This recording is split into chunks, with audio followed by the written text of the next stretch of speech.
अस्सलाम वालेकुम बिस्मिल्लाहिर्रहमानिर्रहीम। Today will be talking about the fatty acid synthesis starting with the reason क्यों हो रही होती है।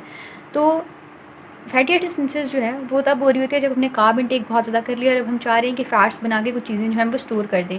यानी वेल फैट स्टेट के अंदर जब ग्लूकोज बहुत ज़्यादा प्रेजेंट है, एटीपी बहुत ज़्यादा प्रेजेंट है, तो हम ये चाह रहे होंगे कि अब हम फैटी एसिड सिंथेसिस करवा दें। क्रेब्स साइकिल जो होता है वो एटीपी बना रहा होता है, यानी एटीपी जब ज़्यादा प्रेजेंट है तो क्रेब्स साइकिल इनहिबिट हुआ होगा। कैसे होता है? जब एटीपी ज़्यादा प्रेजेंट होते हैं तो आइसोलेटेड डिहाइड्रोजनेज एंजाइम कम कर दिया जाता है बाय द फीडबैक इनहिबिशन। जब ये कम कर दिया जाएगा तो आइसोसिट्रेट जो है वो अल्फा कीटो ग्लूट्रेट के अंदर कन्वर्ट नहीं होगा, आइसोसिट्रेट की कॉन्सेंट्रेशन ज़्यादा हो जाएगी। और क्योंकि ये inter convertible into the citrate, तो सिट्रेट की कॉन्सेंट्रेशन भी ज़्यादा हो जाएगी। होता क्या है कि असल में तो एसिटाइल को ए और ऑक्सैलिक एसिटेट मिल के सिट्रेट बना रहे होते हैं ना, और कोए अंदर से निकल रहा होता है। जब सिट्रेट ज़्यादा हो जाएगा तो यहाँ पर माइटोकॉन्ड्रियल मेम्ब्रेन के अंदर एक प्रोटीन लगी होती है जिसे हम कहते हैं ट्राई कार्बोक्सिलेट ट्रांसपोर्टर, जो कि सिट्रेट को बाहर डाल देती है, साइटोप्लाज्म के अंदर फेंक देती है। अब सिट्रेट जो है वो साइटोप्लाज्म के अंदर आ गया है, सिट्रेट लाइज इस पर एक्ट करेगा और ये एसिटाइल कोए और ऑक्सैलो एसिटेट के अंदर कन्वर्ट हो जाएगी। बट क्योंकि कोए तो वो वापस वहीं छोड़ आया था, तो कोए जो है वहाँ पर पहले निकल गया था before the formation of citrate. तो यहाँ पर जब एसिटाइल कोए बनना है फ्रॉम द सिट्रेट, तो हमें कोए एसिड चाहिए होगा, तो हम अंदर डाल देंगे। ठीक है, अब दोनों का फेट देखते हैं क्या हो रहा है दोनों के साथ। जो ऑक्सैलो एसिटेट है उससे बन जाए मेलेट, मेलेट से बनता है पायरुवेट, पायरुवेट जो होता है वापस फिर ना एसिटाइल को मतलब क्रेब्स साइकिल के अंदर इंडक्ट हो जाता है जाकर। ठीक है, इसके अलावा पायरुवेट साइटोप्लाज्म के अंदर एक इस तरीके से आ रहा है, और भी कई तरीके हैं पायरुवेट के, जहाँ से पायरुवेट जो है साइटोप्लाज्म के अंदर आ रहा है, तो उनमें से एक तरीका ग्लाइकोलिसिस भी है। ठीक है, बात करते हैं कि मेलेट से जब पायरुवेट बन रहा है तो तब जो एंजाइम यहाँ पर एक्ट कर रहा है that is malic enzyme. Malic enzyme जो होता है जब वो एक्ट कर रहा होता है मेलेट से पायरुवेट को बना रहा होता है, तो तब मेलेट एक्चुअली जो है इट्स 4 कार्बन कंपाउंड, जबकि पायरुवेट जो है इट्स 2 कार्बन कंपाउंड। तो इसके दौरान हमारे पास एक NADPH प्रोड्यूस हो रहा होता है। इसके और ये NADPH हमें चाहिए होता है for the fatty acid synthesis, because fatty acid synthesis is an energy requiring process. ठीक है, और हम बात करें कि NADPH का और क्या सोर्स है, तो भाई ग्लूकोज ट्रांसपोर्टर्स लगे होते हैं मेम्ब्रेन से, जिससे ग्लूकोज जो होता है वो साइटोप्लाज्म के अंदर आ जाते हैं मेम्ब्रेन को क्रॉस करके, और या तो वो ग्लाइकोलिसिस के अंदर चला जाएगा या उसके दूसरे फेट्स हैं, लेकिन वो HMP के अंदर भी जा रहा होता है, और HMP से हमें NADPH मिल रहा होता है जो कि फैटी एसिड सिंथेसिस के अंदर हमें एनर्जी दे रहे हैं। एसिटाइल कोए क्या करता है? तो एसिटाइल कोए मेलोनाइल कोए के अंदर कन्वर्ट हो जाता है, 2 कार्बन कंपाउंड कन्वर्ट हो रहे हैं 3 कार्बन कंपाउंड में, तो एक कार्बन डाइऑक्साइड अंदर डाल देंगे। जो एंजाइम यहाँ पर ऐड कर रहा होता है वो एसिटाइल कोए कार्बोक्सिलेज होता है। एसिटाइल कोए कार्बोक्सिलेज ये इस स्टेप पर ऐड कर रहा है, और ये स्टेप जो होता है एक रेट लिमिटिंग स्टेप होता है और एक वेरी हाईली रेगुलेटेड स्टेप होता है, क्योंकि मेलोनाइल कोए जो है इसने फिर फैटी एसिड सिंथेसिस करनी है जाके। बात करते हैं एसिटाइल कोए कार्बोक्सिलेज पर।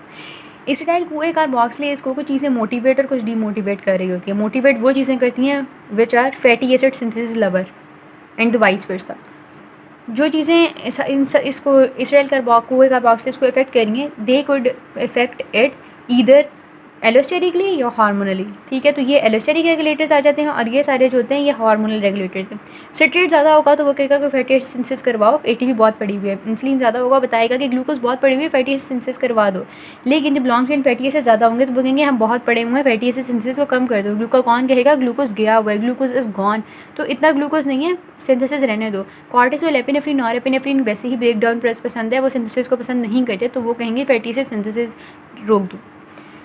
एसिटाइल कार्बोक्सिलेज वो एक कार्बोक्सिलेज को देखें तो उसकी 2 फॉर्म्स होती हैं, एक्टिव और एक इनएक्टिव फॉर्म होती है। एक्टिव फॉर्म जो होती है वो डायमर की फॉर्म में, जबकि इनएक्टिव फॉर्म पॉलीमर की फॉर्म में होती है। तो हमें डायमर से पॉलीमर बनाना होता है एक्टिवेटेड। एक्टिवेशन इसकी जो हो रही होती है वो PPP के थ्रू हो रही होती है, यानी डीफॉस्फोराइलेशन करवाता है वो इस इनएक्टिव फॉर्म की, जिससे एक्टिव फॉर्म बन जाती है। ठीक है, और अगर हम डीएक्टिवेशन को देखें तो पॉलीमर के ऊपर फॉस्फोकाइनेज ए जब एक्ट करता है तो फॉस्फोराइलेशन होती है इसकी, और डाइमर बन जाता है जिससे इनएक्टिवेशन हो जाती है। ठीक है, अब किस तरह ये दोनों चीज़ें एक्ट कर रही होती हैं हम उसको देख लेते हैं। तो वो हमारे पास, हमने यहाँ पर रेगुलेटर्स भी पढ़े, हमारे पास वही चीज़ें आ जाती हैं कि इंसुलिन है, नॉरएपिनेफ्रिन, एपिनेफ्रिन, ग्लूकागॉन है। इंसुलिन आया मेम्ब्रेन के बाहर, उसने मेम्ब्रेन को बताया कि मैं आ गया हूँ, ये यहाँ पर ये रिसेप्टर पर आके लगा। अंदर क्या हुआ कि फॉस्फेटेज जो था वो एक्टिवेट हो गया और उसने डीफॉस्फोरिलेशन करवा दी। ठीक है, डीफॉस्फोरिलेशन ने क्या कराना था? इसकी एक्टिवेशन। एपिनेफ्रिन, नॉरएपिनेफ्रिन, ग्लूकागॉन आए, उन्होंने क्या किया? फॉस्फोकाइनेज ए को बताया कि मैसेज मेरा आगे पहुँचा दो, काम करा दो, तो फॉस्फोराइलेशन हो गई और जिससे डीएक्टिवेशन हो गई। ठीक है, इसके अलावा एक और चीज़ होती है जिसे हम कहते हैं AMPK। AMP के हम कह रहे होते हैं adenosine monophosphate activated protein kinase को। ये जो होती है ये भी फॉस्फोराइलेशन करवा रही होती है, लेकिन इसको भी कुछ चीज़ें रेगुलेट कर रही होती हैं। इसको कुछ CAMP dependent protein kinases regulate कर रहे होते हैं और AMP रेगुलेट कर रहा होता है, ठीक है।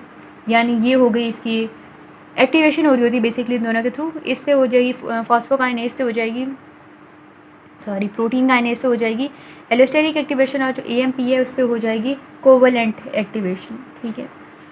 So it was ACC। अभी तक हमने दो चीज़ें बना ली हैं। हम क्या कर रहे थे, हम चीज़ें इकट्ठी कर रहे थे फैटी एसिड सिंथेसिस के लिए कि हम वो शुरू करें। एक चीज़ हमें चाहिए थी NADPH, वो हमने बात कर ली कि कहाँ कहाँ से आता है। दूसरी चीज़ हमें चाहिए था मेलानाइल CoA, वो भी हमने देख लिया कि हम कैसे बनाते हैं। उसके दरमियान में जो एंजाइम आया उसकी हमने रेगुलेशन भी देख ली। अब मेलानाइल CoA जो होता है वो एक काम कर रहा होता है। मेलानाइल CoA माइटोकॉन्ड्रिया की मेम्ब्रेन में लगे हुए कुछ ट्रांसपोर्ट प्रोटीन्स हम कह रहे होती हैं CAT1 और CAT2, उनको इनहिबिट कर रहा होता है। क्योंकि CAT1 और CAT2 होती हैं वो फैटी एसिड को जो है माइटोकॉन्ड्रिया के अंदर लेके जा रही होती हैं। तो मेलानाइल CoA जो होता है वो इनको इनहिबिट कर रहा होता है, क्योंकि फैटी एसिड ने जब माइटोकॉन्ड्रिया के अंदर जाना है तो वहाँ पर बीटा ऑक्सीडेशन होनी है और वहाँ पर ATP फॉर्मेशन होनी है।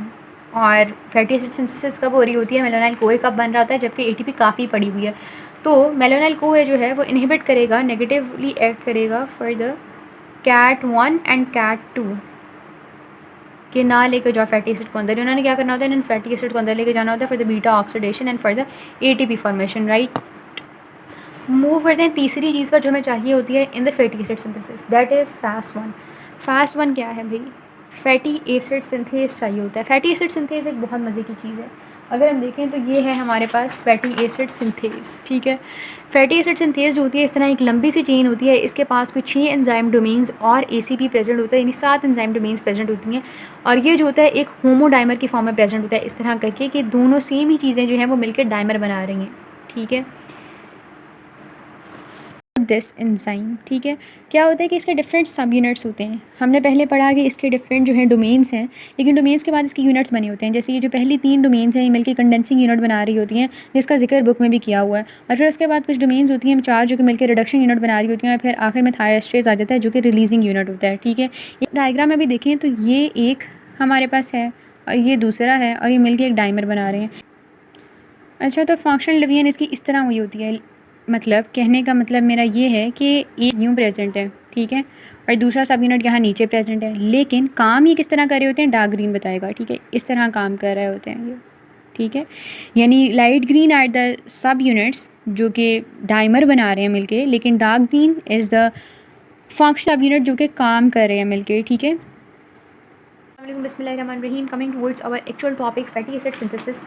पहले हमने FAS1 पढ़ा। FAS1 जो होता है वो हमने देखा कि इस तरह 2 इसके यूनिट्स प्रेजेंट होते हैं, लेकिन वो काम कर रहे होते हैं इस तरह C की फॉर्म में वो काम कर रहे होते हैं। इसके हमने देखा कि 2 एंड्स हैं। यहाँ पर एक सिस्टीन रेसिड्यू लगा होता है एक एंड पर, दूसरे एंड पर ACP प्रेजेंट होते हैं। ACP में हमने जब पढ़ा तो हमने देखा था कि 4-फॉस्फोपेंटोथीन जो होता है उसके ऊपर SH थायोल ग्रुप प्रेजेंट होता है, जो कि एक ACP को दूसरे ACP से यूनाइट करके तो एक सब यूनिट को दूसरे सब यूनिट से यूनाइट करके एक डाइमर बना रहा होता है। इन्हीं 2 एंड्स की हम बात करेंगे। ACP पर पहले आके चीज़ लगेगी और वो फॉरवर्ड कर देगा इसको टू द सिस्टीन, ठीक है। तो फर्स्ट स्टेप के अंदर क्या हो रहा है, addition of the acetyl CoA आगे लग रहा है ACP पर, एंजाइम एक्ट कर रहा है acetyl transacylase. Second step के अंदर transfer of the 2 carbon subunit from the ACP to the cysteine residue और एंजाइम एक्ट कर रहा है acyl transacylase. Third step के अंदर क्या हो रहा है कि मेलानाइल CoA की एडिशन हो रही है। अच्छा, जब इनकी एडिशन हो रही होती है तो CoA निकल जाता है, बाकी पार्ट ऐड होता है, ठीक है। CoA निकल जाता है, बाकी पार्ट ऐड होता है। यहाँ पर जो एंजाइम है वो मेलानाइल ट्रांस एसाइलेज है, वहाँ पर एसिटाइल ट्रांस एसाइलेज था, यहाँ पर मेलानाइल ट्रांस एसाइलेज है। Simple, right. अब यहाँ पर ये आके लग गया। अब इसके बाद क्या होना है, कंडेंसेशन होनी है स्टेप में। इस स्टेप में बेसिकली डिकार्बोक्सिलेशन हो रही होती है। होता क्या है कि हमारे पास कार्बन डाइऑक्साइड एक निकल जाएगा क्योंकि एक कार्बन नंबर कम हो रहा है। एंजाइम जो एक्ट कर रहा है that is acyl malonyl ACP condensing enzyme, ठीक है। 4 कार्बन अब हमारे पास जमा हो चुके होते हैं ACP पर और ये कीटोन ग्रुप इसके पास एक प्रेजेंट होता है। यहाँ पर अगर हम ये देखें तो ये एक कीटोन ग्रुप हमारे पास प्रेजेंट होता है, बीटा कीटोन ग्रुप है जो कि, ठीक है। अब फोर्थ स्टेप हो गया। फिफ्थ स्टेप के अंदर क्या हो रहा होता है, बीटा कीटोन ग्रुप जो होता है it is getting replaced by the hydroxyl group, यानी एक रिडक्शन हो रही होती है, हाइड्रोक्सिल ग्रुप आ जाता है इसकी जगह पर। एंजाइम होता है beta keto acyl ACP reductase, यानी beta keto acyl ACP reductase, ठीक है। एंजाइम बता रहा होता है कि वो काम क्या कर रहा है, तो उसका नेम भी उसके बिल्कुल उसके अकॉर्डिंग है जो काम इस स्टेप के अंदर हो रहा है। यहाँ पर हमारे पास NADPH एक यूज़ हो रहा होता है for replacing the beta ketone with a hydroxyl group. After that अब हमारे पास इस तरह यहाँ पर प्रेजेंट है हाइड्रोक्सिल ग्रुप। अब डिहाइड्रेशन का स्टेप होना है, वाटर निकल जाएगा और हमारे पास यहाँ पर जो प्रोड्यूस होगा वो एनॉयल ग्रुप होगा। 3 हाइड्रोक्सी एसाइल डिहाइड्रेटेज यहाँ पर ऐड कर रहा होता है। 3 हाइड्रोक्सी एसाइल, 3 पर कार्बन पर 1 2 3 थर्ड कार्बन पर OH है जिसको हमने रिमूव करना है, ठीक है। डबल बॉन्ड बन गया, एनॉयल ग्रुप यहाँ पर प्रोड्यूस हो गया। उसके बाद क्या होता है, एनॉयल ACP रिडक्टेज, ठीक है। एनॉयल ACP रिडक्टेज की हेल्प से ये जो डबल बॉन्ड था यहाँ पर प्रेजेंट, ये डबल बॉन्ड ख़त्म कर दिया जाता है। ओके, डबल बॉन्ड खत्म कर दिया गया और यहाँ पर भी हमारे पास NADPH यूज़ हो रहा होता है। रिडक्टेज है तो NADPH यूज़ हो रहा है। उसके बाद क्या होता है, दोबारा से एसाइल ट्रांसएसाइलेज जो शुरू में हुआ, ठीक है, कि इसने अब ये वाली चीज़ जो है ऊपर पकड़ा दी कि मैं और लाता चाहता हूँ, आप चेन की इलॉन्गेशन करते जाओ। इसी तरह ये स्टेप रिपीट होते जाते हैं और कई बार ये स्टेप रिपीट होने के बाद हमारे पास पाल्मिटेट बन जाता है। So that was all about it. ये क्विक फैक्ट्स के भाई दोनों जगह जहाँ रिडक्टेज है वहाँ NADPH हमने यूज़ कर लेना है। इसके अलावा ये जो हमने चीज़ पढ़ी थी ना, यहाँ पर एक बात नोट कर लें कि अगर एसिटाइल CoA ज़्यादा होगा ना तो वो इस जो ट्रांसपोर्टर है इसको इनहिबिट कर रहा होता है। क्यों? क्योंकि वो बताते हैं कि भाई सिट्रेट इतना पैदा ही नहीं हो रहा, मैं काफ़ी ज़्यादा पढ़ा हुआ और मुझसे सिट्रेट नहीं बन रहा, मैं कन्वर्ट नहीं हो रहा इनटू द सिट्रेट, तो इस ट्रांसपोर्टर को इतने कोई काम करने की ज़रूरत नहीं है, फैटी एसिड बनाने की ज़रूरत ही नहीं है क्योंकि सिट्रेट तो प्रेजेंट नहीं है। फर्दर इलॉन्गेशन होनी होती है, वो 2 कार्बन यूनिट्स ऐड करते जाते हैं कार्बोक्सिलेट एंड पर और इलॉन्गेशन होती जाती है और ये स्मूथ एंडोप्लाज्मिक रेटिकुलम के अंदर हो रही होती है और ये माइक्रोसोमल एंजाइमेटिक सिस्टम ये कर रहा होता है।